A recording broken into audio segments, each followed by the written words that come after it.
የድምጻዊ ሀጫሉን ሞት ተከትሎ ብሔርን ከብሔር ለማጋጨት የተንቀሳቀሱ አካላትን ድርጊት እንደሚያወግዙ በአርሲ ዞን የሚገኙ ሀደስንቄዎችና እናቶች ተናገሩ።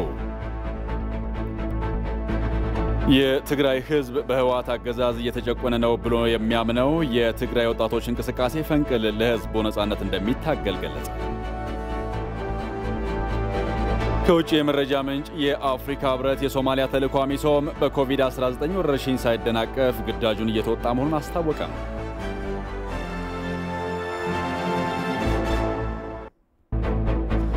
ጤና ይስጥልን የተከበራችሁ ተመልካቾቻችን ከኢትዮጵያ ቴሌቪዥን በቀጥታ የሚተላለፈው የምሽት 2 ሰዓቱ ዜና ቤት ጉዳዮችን በማስቀደም ጀምሯል። ከዜናዎቹ ጋር ጌታቸው ይግዘው ነኝ። ዜናዎቹን በምልክት ቋንቋ እየተረጎመ ደግሞ በረከትከኛው ከኛ ጋር ይቆያል። አብራችሁን ሁኑ።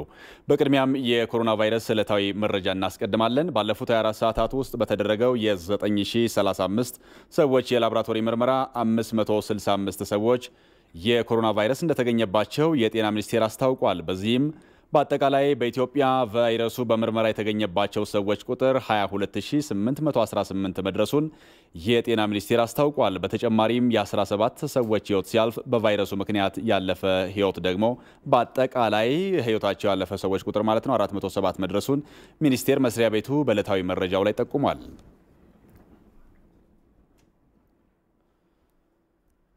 ጠቅላይ ሚኒስትር አብይ አህመድ 100,000 የኮቪድ-19 የምርመራ ኪት በድጋፍ መገኘቱን አስታወቁ። ጠቅላይ ሚኒስትሩ በማህበራዊ ትስስር ገጻቸው ላይ የኮቪድ-19 ምርመራን በስፋት በመናካሄድበት በዚህ ወቅት የአጋሮቻችን ድጋፍ ስላልተለየ እናመሰግናቸዋለን ብለዋል። በልገሳ የቀረቡ 100,000 የመመርመሪያ ኪቶችን ዛሬ ተረክበናል ሲሉም ተናግረዋል። የደቡብ ክልል ምክር ቤት ለ150 ዳኞች ሹመት በመስጠት ተጠናቀቀ። የክልል ምክር ቤቱ ባካሄደው 5ኛ ዓመት 5ኛ የሥራ ዘመን 11ኛ መደበኛ ጉባኤ በክልሉ በተለያዩ ደረጃዎች ለሚገኙ ፍርድ ቤቶች የሚያገለግሉ 150 ዳኞችን ሹመት በመስጠት ተጠናቋል። ተሿሚ ዳኞችን ለምክር ቤቱ ያቀረቡት የክልሉ ጠቅላይ ፍርድ ቤት ፕሬዝዳንት አቶ ሙሉጌታ አጎም ዳኞቹ የተመረጡት በትምህርት ዝግጅት በልምድና በስነ ምግባር ያላቸውን አቅም ታሳቢ ተደርጎ ነው ብለዋል። በአብዛኛው ለሹመት የቀረቡት ወጣቶች ሲሆኑ ከቁጥር ባለፈ የፍትህ ስርዓቱን ፈጣን፣ ቀልጣፋና ተደራሽ ለማድረግ ገንቢ ሚና እንደሚጫወቱ ስለታመነባቸው ነው ብለዋል። ተሿሚዎቹ በፍትህ ስርዓቱ ላይ የሚነሱ ተገቢ ያልሆኑ በዘመድ አዝማድና በጥቅም የመስራት አዝማሚያዎችን በማረም ነፃና ገለልተኛ በማድረግ በኩል ለህዝብ የገቡትን ቃል አክብረው እንዲሰሩም ከምክር ቤቱ መመሪያ ተሰጥቷቸዋል። እንደ ኢትዮጵያ ዜና አገልግሎት ዘገባ ምክር ቤቱ ዛሬ በነበረው ውሎ የክልሉን ጠቅላይ ፍርድ ቤትና ዋና ኦዲተር መስሪያ ቤት የ2012 በጀት ዓመት የሥራ አፈጻጸም ሪፖርትን አዳምጦ የተለያዩ ሀሳቦችን በመስጠት አጽድቋል። ምክር ቤቱ ላለፉት 3 ቀናት ሲያካሄድ የነበረው መደበኛ ጉባኤ የዳኞች ሹመትና የተለያዩ አዋጆችን በማጽደቅም ዛሬ ተጠናቋል።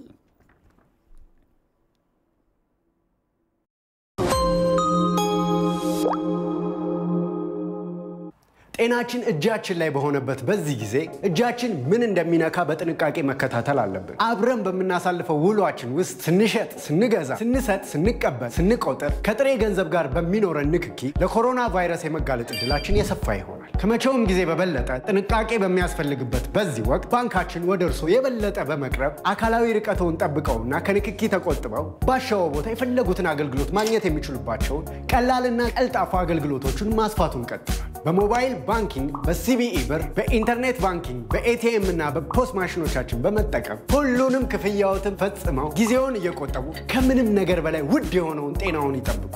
ባንኮን በእጆ ይዘው በቤቶ ይቆዩ።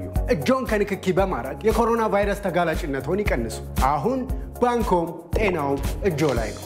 የኢትዮጵያ ንግድ ባንክ ሁሌም የሚተማመኑበት ባንክ። ይህ የኢትዮጵያ ቴሌቪዥን ነው። በአፋር ክልል በጎርፍ ለተፈናቀሉ የህብረተሰብ ክፍሎች ድጋፍ እንደሚያደርግ የአፋር ክልል ርዕሰ መስተዳድር አቶ አወል አርባ ገለጹ። የክልሉ ርዕሰ መስተዳድርና ከፍተኛ አመራሮች በጎርፍ የተፈናቀሉ ሰዎችን በአሳይታና ፋም ወረዳዎች ተዘዋውረው ጎብኝተዋል። የጎርፍ ተጎጂዎቹ በመንግስት በኩል የተወሰነ ድጋፍ ቢሰጣቸውም ከቤታቸው ይዘውት የወጡት ምንም አይነት ምግብም ሆነ አልባሳት ስለሌለ ተጨማሪ አስቸኳይ እርዳታ እንደሚፈልጉም ተናግረዋል።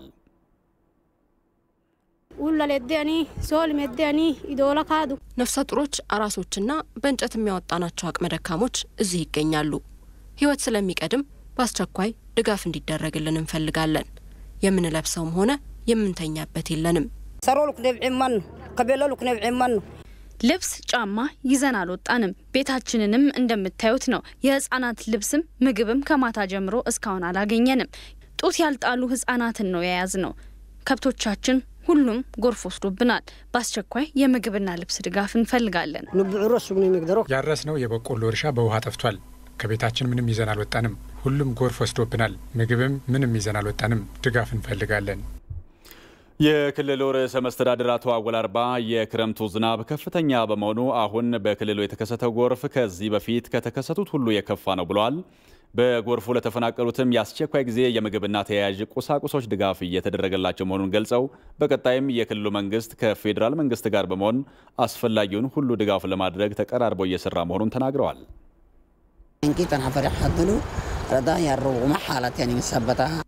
በአጠቃላይ በአፋር ደረጃ የሚዘንበው ዝናብ ከፍተኛ ነው። በመጀመሪያ ከህብረተሰቡ ጋር በመሆን በከፍተኛ አመራርና በወረዳ ደረጃ የክትትል ስራዎች የሚያከናውኑ አመራሮች ተመድበዋል። በህብረተሰቡ ላይ ጉዳት እንዳይደርስ ቀዳሚው ተግባር የሰዎችን ህይወት ማዳን በመሆኑ የምግብ እርዳታ እንደ መንግስት ድጋፍ እያደረግን እንገኛለን። ወደፊትም ድጋፉ ተጠናክሮ ይቀጥላል። እንደ ሪፖርተራችን አለሚራ ሙሳ ዘገባ የአፋር አርብቶ አደርና ከፊል አርብቶ አደር ቢሮ የሚያከናውናቸው የእንስሳት እርባታም ሆነ የግብርና ስራዎች በአዋሽ ወንዝ ላይ የተመሰረቱ በመሆኑ በክልሉ የክረምቱ ከፍተኛ ዝናብ ሊያስከትል የሚችለውን የአዋሽ ወንዝን ሙላት ለመከላከል ከፌዴራል ባለድርሻ አካላት ጋር በመሆን በቅንጅት ስራዎች ተከናውነዋል ብለዋል።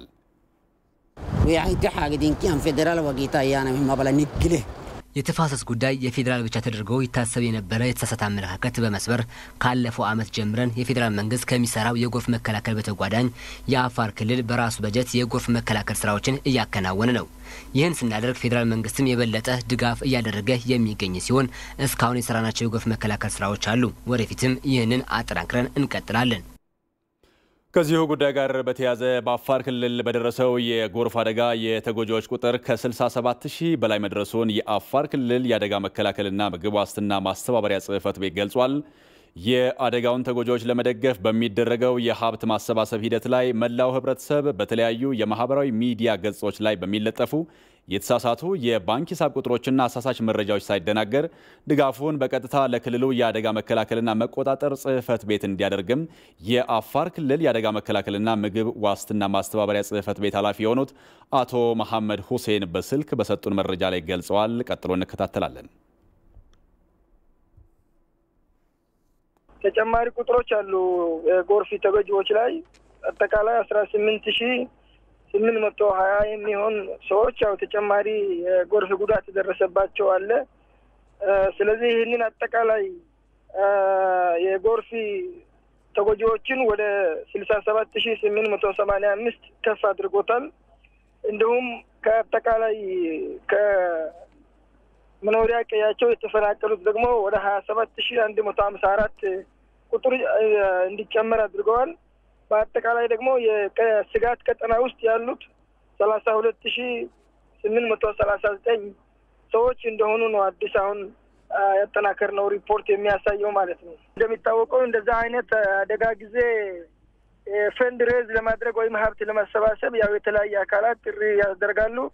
ነገር ግን ክልሉ ባስቀመጠው አቅጣጫ መሰረት ያው የክልሉ አደጋ መከላከልና ምግብ ዋስትና ማስተባበሪያ ጽሕፈት ቤት ማንኛውንም ድርጅትም ሆነ ግለሰቦች በዚህ በጎርፍ ለተጎዱ ማህበረሰቦች እርዳታ ማድረግ አስፈላጊ ሆኖ ሲገኝ በጽሕፈት ቤቱ በኩል እንዲያደርጉ አቅጣጫ ተቀምጠዋል። እንደሚባለው ያው እንዳየነው በተለያዩ ማህበራዊ ሚዲያዎች ላይ ደግሞ ተደጋጋሚ የተለያዩ አካውንቶች በመስጠት የእርዳታ ጥሪ ይተላለፋል።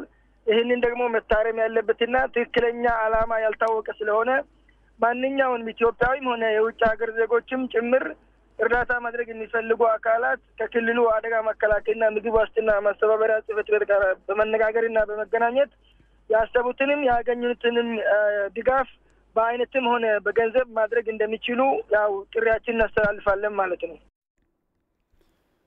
የድምፃዊ ሃጫሉን ሞት ተከትሎ ብሔርን ከብሔር ለማጋጨት የተንቀሳቀሱ አካላትን ድርጊት እንደሚያወግዙ በአርሲ ዞን የሚገኙ ሀደ ስንቄዎችና እናቶች ተናገሩ። የብልጽግና ፓርቲ አመራሮች ሆነው ለሌሎች ጸረ ሰላም ኃይሎች የሚሰሩትን ማጥራት እንደሚገባም ተናግረዋል። የማህበረሰብ ክፍሎቹ በወቅታዊ ጉዳዮች ዙሪያ በበቆጂ ከተማ ከመንግስት ከፍተኛ አመራሮች ጋር ተወያይተዋል። ሐመራዊት ብርሃኑ እንደሚከተለው ታቀርበዋለች።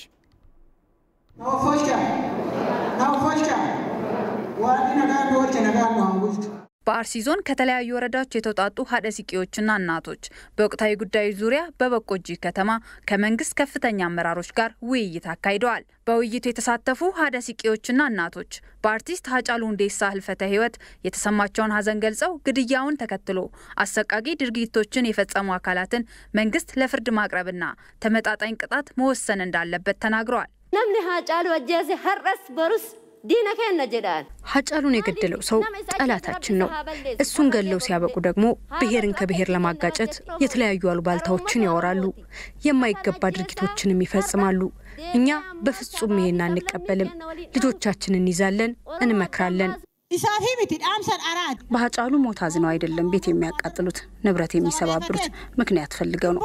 በመሞቱ ቢያዝኑ ኑሮ አያለቅሱም፣ ሰላማዊ ሰልፍ አይወጡም። ወጣቱስ ቢሆን ለምን ይጮሃል? ችግሩ ምንድነው? የህግ የበላይነት የለም ይላሉ፣ ግን አለ። ስራ አጥ ወጣቱ ብር አምጥተው ሲሰጡት እንዴት እምቢ ይላል?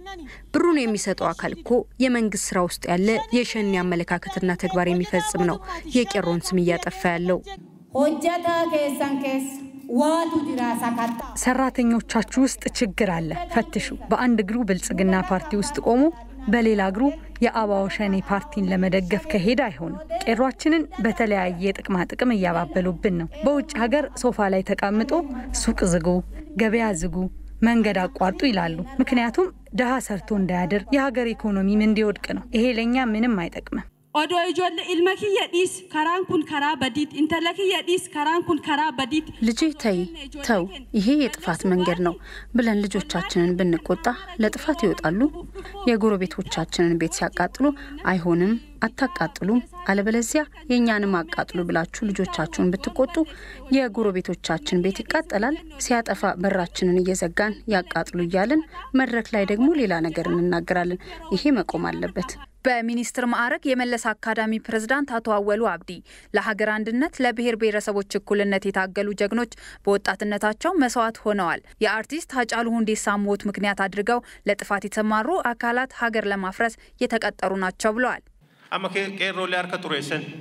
ቄሮን የማይወክሉና በሌሎች ኃይሎች የሰለጠኑ ጠላቶች ዛሬ የቄሮን ስም አጠልሽተዋል። በቄሮ ስም ብሔርን ከብሔር ለማጋጨት ሞክረዋል። ቤት ንብረት አቃጥለዋል።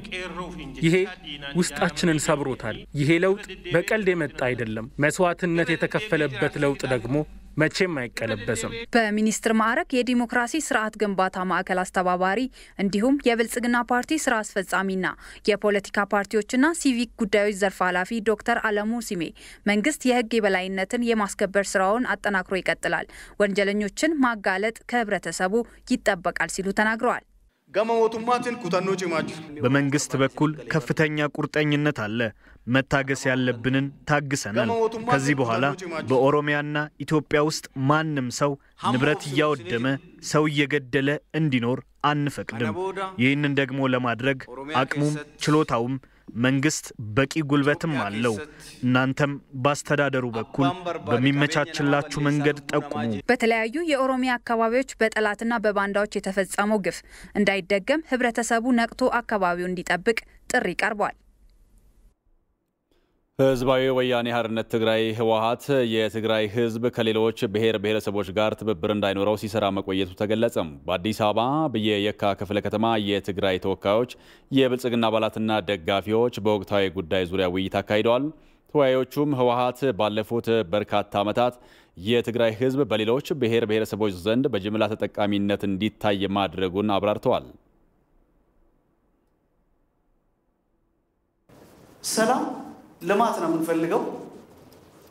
ከ40 ዓመት በላይ ተረግጧል። አሁንም ትግራይ ውስጥ ምነግራችሁ ጉድጓድ ውስጥ ወገባ ጎልጦ ውሃም ምትወስድ እናት ነች ያለችው። ልጆቿን ለማሰደድ ምግብ ያጠራት እናት ነች ያለችው። ትግራይ ውስጥ አንድ ጤፍ 5000 ብር፣ እሱም ከተገኘ ነው በዘመን። በጣም አስቸጋሪ ሁኔታ ውስጥ ነው ያለው። ለምንድን ነው የትግራይ ህዝብ 2 ዓመት ሙሉ እየተረገጠ ያለው? ለምን ነው በቃ ማነው ይሄን ፓርቲ? የግድ ህወሓት ከሌለ የትግራይ ህዝብ መተንፈስ አይችልም። ህወሓት ሳምባ ሊሆን አይችልም ለትግራይ ህዝብ በፍጹም ሳምባም አልነበረውም ሲጀመር ማለት ነው። እዚህ ያለ ስልጣን ያለቀው በማዕከላችሁ ሁላችሁ መናገር ትችላላችሁ ከኔ ጀምሮ ምንድነው ያደረገው? ምንም ያደረገልን ነገር የለም። በስሜ ትግራይ ልጅ ግን የተወሰኑ ሰዎች አናት ላይ የነበሩ ሰዎች ተጠቅመዋል። ቅድም እህቴ እንዳለችው ውጭ ሀገር ተምሯል ወይም አሁንም ራሱ ስቲል በኤቪደንስ ማቅረብ እንችላለን። የተለያየ ውጭ ሀገር ሰዎች አሉ።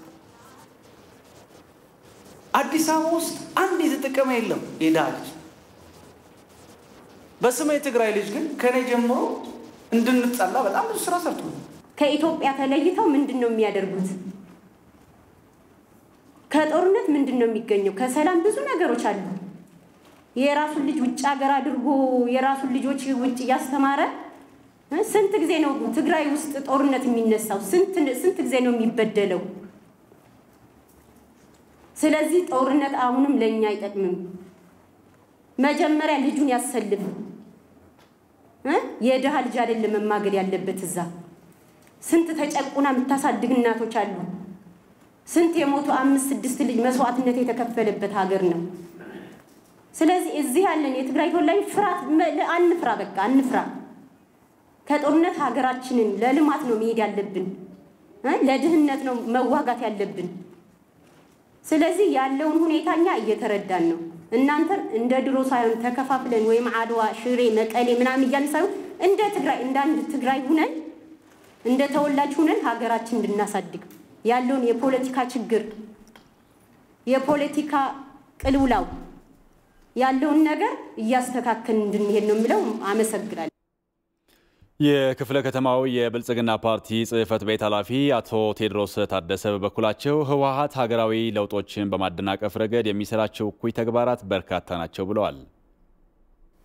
እንደምታዩት እዚህም እዚያም አሁን የተጀመረውን ለውጥ ለማደናቀፍ በርካታ ስራዎች ነው እየተሰሩ ያሉት። ከዚህም ከሀገር ውስጥም ከውጭም ብሔርን ከብሔር ለማጋጨት የሚሰሩ ስራዎች ብዙ ናቸው። አማራን ከኦሮሞ ለማጋጨት የሚሰራው ስራ ብዙ ነው። ኢትዮጵያዊ ዴሞክራሲያዊ ብሔርተኝነት እንዳይጎለብት አክራሪ ብሔርተኝነትን በማቀንቀን በየጊዜው አሁን የተጀመረውን ለውጥ ለመቀልበስ የሚሰራው ስራ ብዙ ነው። ብልጽግና ፓርቲ እንደ ሀገር ተስፋ ሰጭ የሚባሉ ልማቶችን እያስመዘገበ አንዱ ማሳያ ሊሆን የሚችለው የህዳሴ ግድብ ግንባታ በከፍተኛ ዲፕሎማሲ መሪዎቻችን የውጭ ጉዳይ ፖሊሲያችን መሰረት አድርገው በከፍተኛ ዲፕሎማሲ እነሆ ዛሬ የኢትዮጵያ ህዝብ በጉጉት የሚጠብቀው የታላቁ ህዳሴ ግድብ ግንባታ የመጀመሪያው ሙሌት እውን የሆነበት ማግስት እና ከዛ በፊትም በርካታ ስራዎች ሲሰሩ ነበር ለውጡን ለማደናቀፍ። ስለዚህ ህወሓትም የተወሰነው ስብስብ ቡድን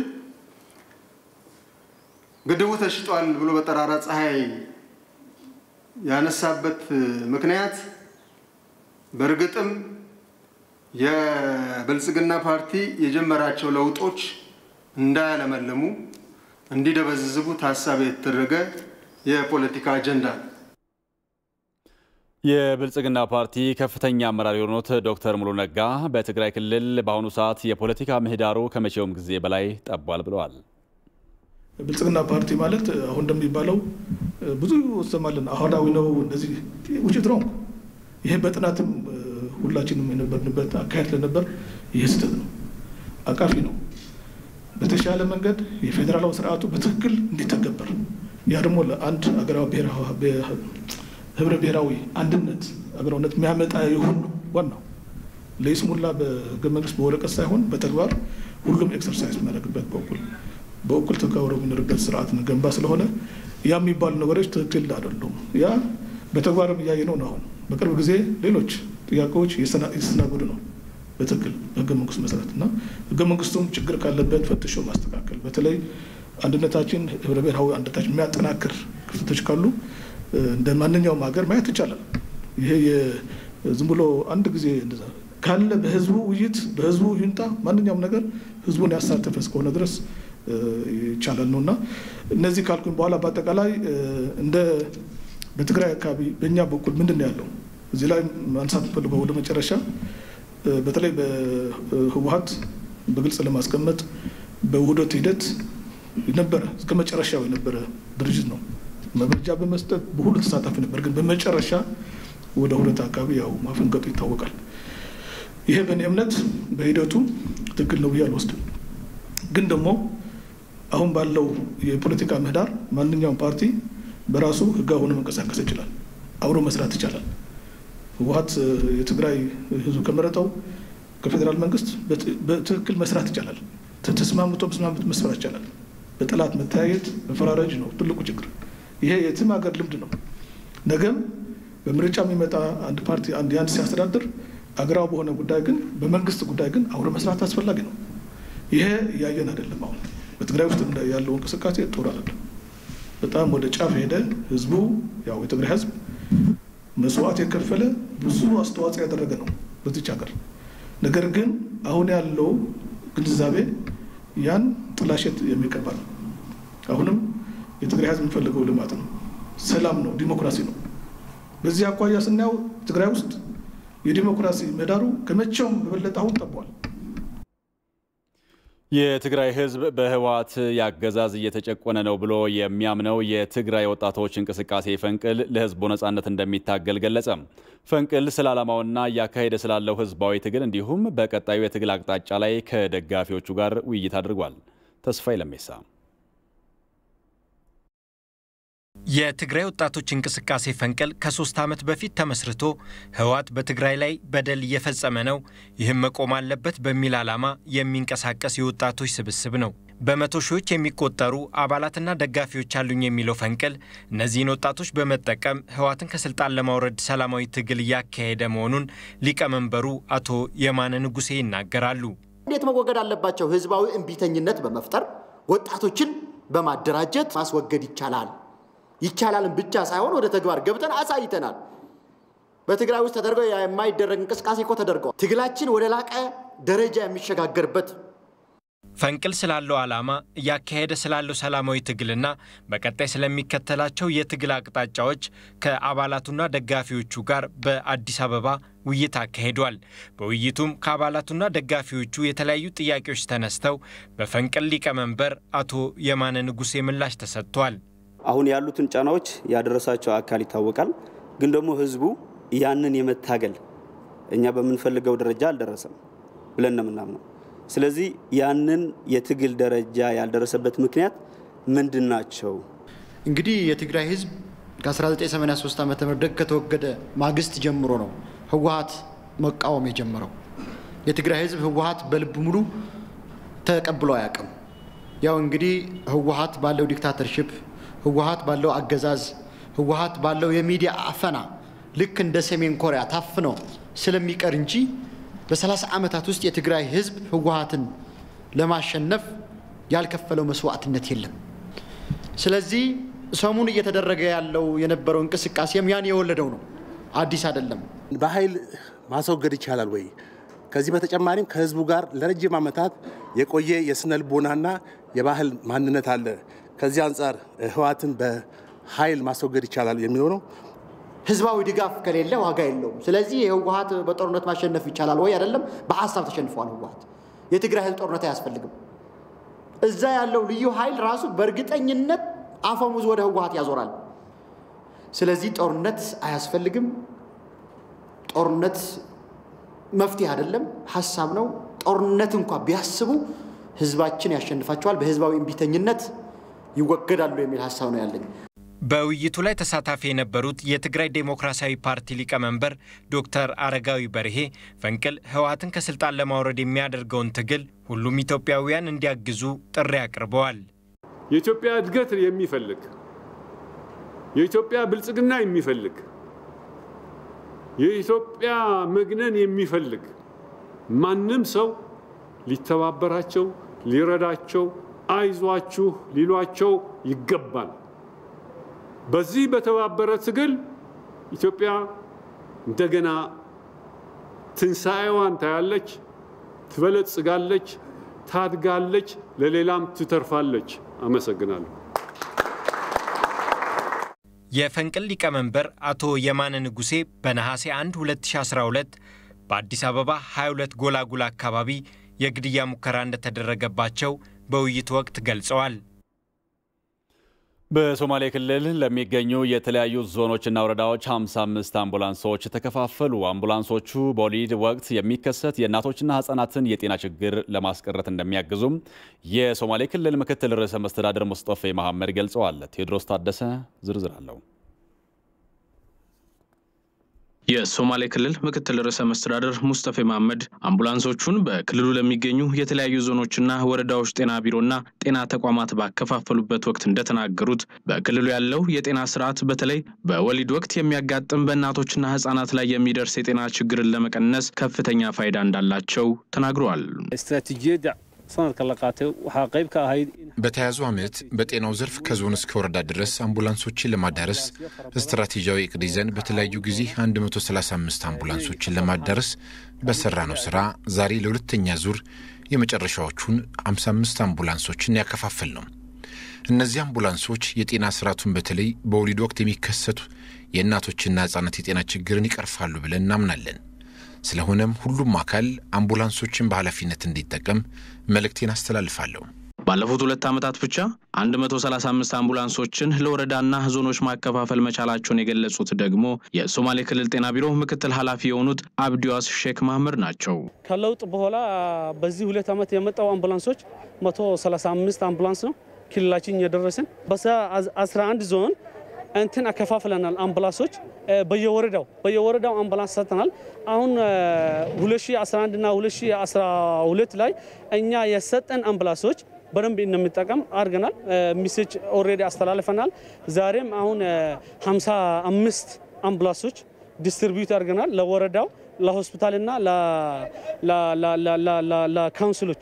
አምቡላንሶቹን የተረከቡት የዞንና የወረዳ ጤና ቢሮና የከተማ መስተዳድር ኃላፊዎች አምቡላንሶቹ በየአካባቢያቸው የሚስተዋለውን የጤና ችግር ለመቅረፍ ያላቸው ፋይዳ ከፍተኛ መሆኑን ተናግረዋል። ዛሬ የተረከብናቸውን አምቡላንሶች ለታለመላቸው ዓላማ በመዋል ኃላፊነታችን እንወጣለን። በተለይ በወሊድ ወቅት እናቶችን ወደ ጤና ተቋም ለማምጣት ያግዙናል። በቤንሻንጉል ጉሙዝ ክልል በሚካሄደው የኮቪድ-19 ማህበረሰብ አቀፍ ምርመራና ንቅናቄ ዘመቻ ምክንያት አልሆነም በሚል መሪ ቃል ለቫይረሱ ይበልጥ ተጋላጭ የሆኑ የህብረተሰብ ክፍሎችን ለመመርመር መታቀዱን የክልሉ ርዕሰ መስተዳድር አቶ አሻድሊ ሐሰን ተናገሩ። የቤንሻንጉል ጉሙዝ ክልል ርዕሰ መስተዳድር አሻድሊ ሐሰን እንደገለጹት የኮቪድ-19 ወረርሽኝን ለመከላከል እንደ ሀገር የተጀመረውን የምርመራ ዘመቻ መነሻ በማድረግ በክልሉ ለቫይረሱ ተጋላጭ የሆኑ ከ5000 በላይ ልዩ ልዩ የህብረተሰብ ክፍሎች እንደሚመረመሩ ተናግረዋል። ተጋላጭ የሆነ የህብረተሰብ ክፍል የሚባሉ የተለዩ አሉ። ስፔሻሊ ቦርደር ላይ ያለውን አካባቢ ትኩረት አድርገን ምርመራዎች ይካሄዳሉ። በተመሳሳይ መልኩ ከተማ አካባቢ ይሄን እንትናዎች ምርመራዎች ይደረጋሉ። ተጋላጭ የሆኑ ጤና ተቋማት አካባቢ ሌሎችም አካባቢዎች ላይ እነዚህ ምርመራ ፎከስ አድርጎ ምርመራ ይደረጋል። በክልሉ ቫይረሱን የመከላከል ስራዎች ተጠናክረው መቀጠላቸውን የገለጹት ርዕሰ መስተዳድሩ እስካሁን 9053 ሰዎች ላይ በተደረገ የናሙና ምርመራ 231 ሰዎች ቫይረሱ እንደተገኘባቸውና 81 ሰዎች ደግሞ ከቫይረሱ ማገገማቸውን ተናግረዋል። እንደ ሪፖርተራችን ጀማል አህመድ ዘገባ በክልሉ የሚካሄደው የኮቪድ-19 ማህበረሰብ አቀፍ ምርመራና ንቅናቄ ዘመቻ ውጤታማ እንዲሆን የክልሉ ህብረተሰብና ባለድርሻ አካላት አስፈላጊውን ትብብር እንዲያደርጉም አቶ አሻድሊ ሐሰን ጥሪ አቅርበዋል። 24 ሰዓት የላቦራቶሪ ማዕከላችን የምርመራ ስራውን በተጠናከረ ሁኔታ እየሰራ ነው ያለው።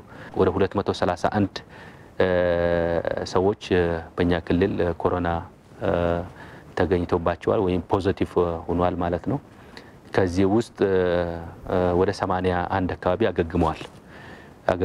ቀሪዎቹ በመታከም ላይ ነው የሚገኙ። እንደ ሀገርም እንደ ክልል ወረሽኑ ምን ያክል ህብረተሰብ ውስጥ እንደገባ ለማወቅና ለቀጣይ ምንድነው መደረግ ያለበት የሚለውን የቀጣይ አቅጣጫዎችን ለመወሰን ጭምር የሚያግዝ ስለሆነ እዚህ ላይ ሰፊ ስራ ለመስራት እንደ ክልል ትኩረት አድርገን እየተረባረብን እንገኛለን። ስለዚህ በሚቀጥሉት ጊዜያት ይህን ዘመቻ ስንጀምር ሁሉም አካላት ሊተባበር ይገባል ማለት ነው። የድሬዳዋ አስተዳደር በተለያዩ የውጭ ሀገራት የሚኖሩ የድሬዳዋ ተወላጆችና ወዳጆች ማህበር ለሚያከናውኗቸው በጎ ተግባራት አስፈላጊውን ድጋፍ እንደሚያደርግ ገለጸ። ማህበሩ የተለያዩ የሕክምና ቁሳቁሶችና የኮሮና ቫይረስ መመርመሪያ ማሽን ድጋፍ ለማድረግ በእንቅስቃሴ ላይ እንደሚገኝም ተነግሯል። ዘገባው የድሬዳዋ ኮሚኒኬሽን ጉዳዮች ቢሮ ነው። አዲስ ዓለም ተሾመ እንደሚከተለው ታቀርበዋለች። የኮቪድ-19 ወረርሽኝ በድሬዳዋ አስተዳደር ከተከሰተበት ጊዜ ጀምሮ አስተዳደሩ ወረርሽኙ እንዳይስፋፋ የተለያዩ የቅድመ መከላከል ተግባራትን እያከናወነ ይገኛል።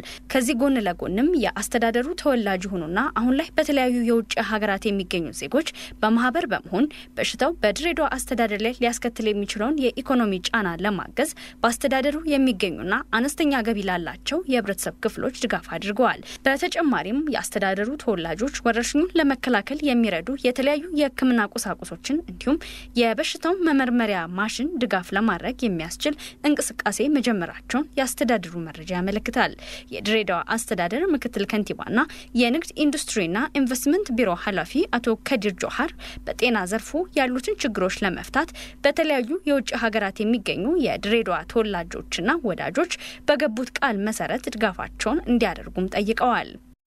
በተለይ ከጤና ዘርፉ ጋር ተያይዞ እንደ አስተዳደር ያለብንን ችግሮች ከእናንተ ጋራ በተነጋገርነው መሰረት ለቀጣይ የሚደረገውን ነገር እናንተ አስባችሁ በገባችሁት ቃል መሰረት እኛም ደግሞ ለማህበረሰባችን የሚያስፈልጋቸው ችግሮቹ ምንድናቸው ብለን ስለምናሳውቃችሁ እንግዲህ እናንተም በተሻለ መጠን ደከመን ሰለቸን ሳትሉ ይሄንን የገባችሁትን ቃልም የተለያዩ ድጋፍ እናደርጋለን ባላችሁት መሰረት በዚያው አጋጣሚ እንድትረዱን ድጋፍ እንድታደርጉ ጥሬን ለማቅረብ ፈልጋለሁ። በአስተዳደሩ የሚገኙትን የተለያዩ የህብረተሰብ ክፍሎችን ታሳቢ ያደረገ ብሎም መንግስት እያከናወነ ያለውን ስራዎች ከግምት ውስጥ በማስገባት የድሬዳዋ ተወላጆችና ወዳጆች ማህበር በራሳቸው ተነሳሽነት እየሰሩት ያሉትን በጎ ስራ ከግብ ይደርስ ዘንድ በአስተዳደሩ አስፈላጊው ድጋፍ እንደሚደረግ የድሬዳዋ አስተዳደር የመንግስት ኮሚኒኬሽን ጉዳዮች ቢሮ ኃላፊ አቶ እስቂያስ ታፈሰ ተናግረዋል። ለወገን ደራሽ ወገን የሚለውን ለድሬዳዋ ጠቃሚ የሆነውን ማህበረሰቡን ታሳቢ ያደረገ የመንግስትንም ድካም ያገናዘበና በመንግስትም በኩል ሊደገፍ የሚገባውን ነገር እንደ አቅማችን እንደግፋለን ብለው የያዙት ነገር እንዲሳካ ከወዲሁ በእኛ በኩል የተሟላ ድጋፍ እንደምናደርግ ለነሱ ለመግለጽ እንወዳለን።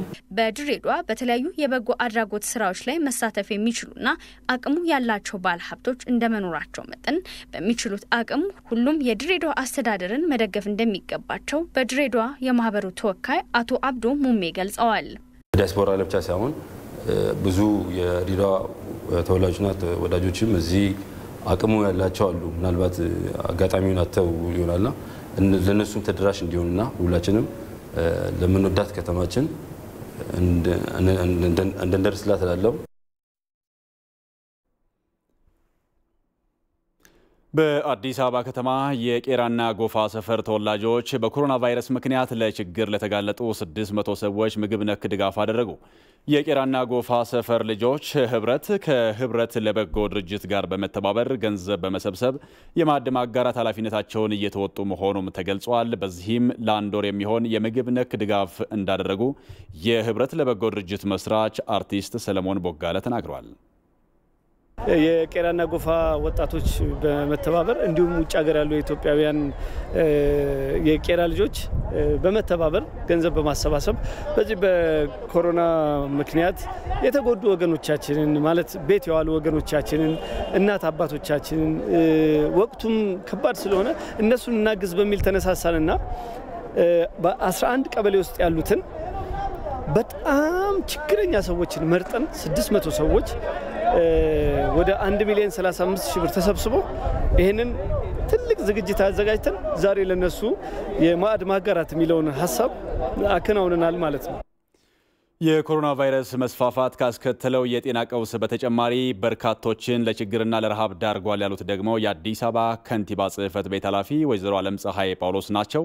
ለዚህ ሁሉ መነሻ የሆነውን ኮሮና ቫይረስ በመከላከል በኩል መዘናጋት መኖር እንደሌለበትም አስታውሰዋል። በከተማችን ኮቪድ-19 ወረርሽኝ ከገባ ጊዜ ጀምሮ ጥሪው ተከትሎ በጣም ብዙ ዜጎች ድጋፋችሁን እያደረጋችሁ ናችሁ። እዚህ ያላችሁም ድጋፋችሁን በተግባር አሳይታችኋል። ይሄው ድጋፍ ተጠናክሮ መቀጠል ያለበት ነው። ጎን ለጎን ደግሞ የኮቪድ ወረርሽኝ መከላከል ተግባራችንም ተጠናክሮ መቀጠል አለበት። አሁን ያለው ውጤት የሚያሳየው በከተማችን ያለው ስርጭት እየጨመረ እየመጣ ነው። ማህበረሰባችን በተቻለ መጠን ለኮቪድ አጋላጭ የሆኑ ጉዳዮች ራሱን እየጠበቀ እንደዚሁ ደግሞ በዚሁ ምክንያት የኢኮኖሚ ችግር ያለባቸው ዜጎችን ለመርዳት የተጀመረውን ይህንን ጅምር አጠናክራችሁ እንድትቀጥሉ በዚሁ አጋጣሚ ጥሪ ያቀርባለሁ። አሁን በደረሰን መረጃ የኦሮሚያ ብልጽግና ፓርቲ ባለፉት 2 ቀናት ሲያካሂድ የቆየውን የ2 ዓመት ከመንፈቅ ግምገማ የተለያዩ እርምጃዎችን በመውሰድና ቀጣይ አቅጣጫዎችን በማስቀመጥ አጠናቋል። በዚህ መሰረት በሙስና የተዘፈቁና የሚና መደበላለቅ በድርጅቱ በመስተዋሉ ከላይ እስከ ታች እርምጃ መወሰዱን የኦሮሚያ ብልጽግና ፓርቲ ጽሕፈት ቤት ኃላፊ አቶ ፍቃዱ ተሰማ ማምሻውን ለኦቢኤን በሰጡት መግለጫ ላይ ተናግረዋል። በዚህ መሰረት አቶ ለማ መገርሳ፣ ወይዘሮ ጠይባ ሐሰንና ዶክተር ሚልኬሳ ሚደጋ የፓርቲውን ሕገ ደንብ አክብረው ባለመንቀሳቀሳቸው ከማዕከላዊ ኮሚቴ አባልነታቸው ታግደዋል። ባለፉት 2 ዓመታት ተኩል ለውጡን ለመቀልበስ የሚፈልጉ የውጭና የውስጥ ኃይሎች መኖራቸው እንዲሁም በፓርቲው ውስጥ የተፈጠሩ የጎራ መደበላለቅ ካጋጠሙ ችግሮች መካከል ናቸው ብለዋል አቶ ፍቃዱ ተሰማ በሰጡት መግለጫ ላይ። ችግሮቹን በዘላቂነት ለመፍታት የሚያስችሉ የኦሮሚያ ክልል ሕዝብን ፍላጎት የሚያስጠብቁ እንዲሁም የተጀመረውን ሀገራዊ ለውጥ ለማስቀጠል የሚያስችሉ አቅጣጫዎችን በማስቀመጥ ግምገማው መጠናቀቁን አቶ ፍቃዱ ተሰማ አያይዘው ገልጸዋል።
ወደ አረንጓዴ አሻራ ዘገባዎች ስናልፍ የሪፐብሊካን ጥበቃ ኃይል አባላት ሸገርን የማስዋብ ፕሮጀክትን ጎበኙ። የሪፐብሊካን ጥበቃ ኃይል አባላቱ ከተጣለባቸው የሰላም ማስከበር ተልዕኮ ባለፈም የሀገሪቱ ልማት ላይ የድርሻቸውን እንደሚወጡም ተናግረዋል። ሪፖርተራችን አለሚልፉ አስተያየቶቹን አሰባስባለች። ቀጥሎ ይቀርባል።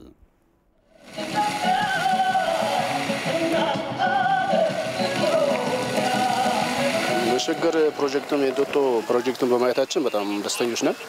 ስለዚህ እነዚህ አካባቢዎች ከዚህ በፊት ምን እንደነበሩ ሁላችንም እናውቃለን።